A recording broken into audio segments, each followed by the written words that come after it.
impression was that it was a simple blame game. And Madam, you have been there in the Parliament for so long. You know, earlier also in 2010 and 11, I think we had discussed about black money when another party was in power. That party is in the opposition now. This party is in power.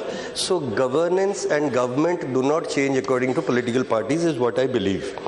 But what I'm worried about, ma'am, is that let's say when your and our great-grandchildren or our grandchildren, 50 years or 60 years hence, they sit back and peruse the records of these 2 days of discussion, I'm sure that somewhere we must also acknowledge the fact that there is a strong possibility that they will be very, very amazed that what were these people actually doing in the 16th Lok Sabha? Is this the level of discussion they had about something so serious as a parallel economy, an amount of staggering amount? Nobody really knows, madam, how much money is stored, such a staggering amount, and these people were talking just Congress, BJP, Trinamool, BJD, this is where we are, this is what our level is.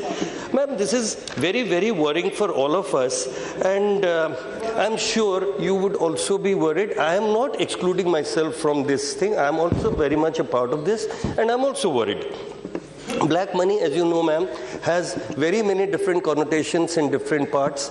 One of our colleagues earlier mentioned that in some countries what is considered black money, it may not be the same connotation, it may not have the same in another country. Our tax laws are of a particular nature. Some other countries like Cayman Islands or Fiji, for example, a lot of people are visiting Fiji nowadays. Fiji, for example, Mauritius, for example, they have different tax laws. So tax laws vary, countries vary. So what is legal, what is illegal also probably varies. Therefore, there is a time, the time has come that we have to actually sincerely question our motives now, what we really intend to do. Ma'am, there is one question that I would like to ask all the learned members, including the Honorable Minister. A lot of students, hundreds and thousands of students go abroad every year to study. All the students, barring none, have to open a foreign bank account, an account abroad. Their parents might be depositing the money. Do we know or can we label all those students' accounts as being illegal money, black money, undeclared money? Who is going to sift?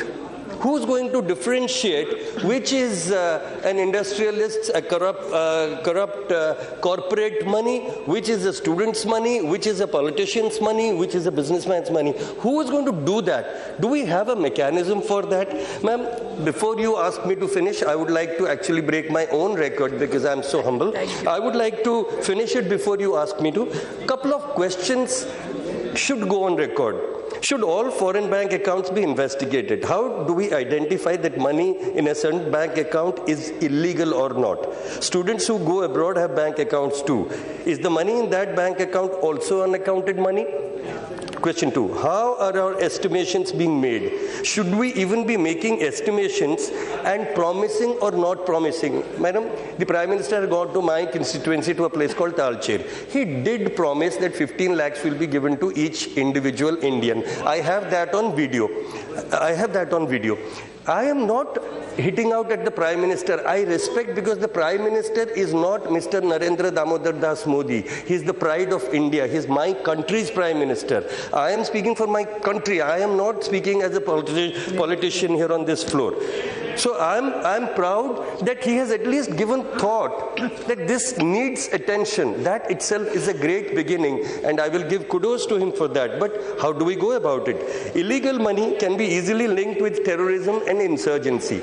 Ma'am, like one of the speakers did mention, whenever Indians sell or buy flats or apartments or land or something, there is a huge amount, huge portion of that transacted money which is in cash. Yes. That means characteristically we are a corrupt nation. Everybody is involved into that. It hurts us. Yes. But ma'am, This is the truth. So how do we stop that? So illegal money can easily be linked with terrorism. 50 years later, there would still be terrorism, there would still be insurgency. Yes. Ma'am, there are many other questions, but all I would like to wind up with is, today, there was a rock album which I used to listen to when I was young, and the title went, "How can a Ted Nugent survive in a John Denver world?"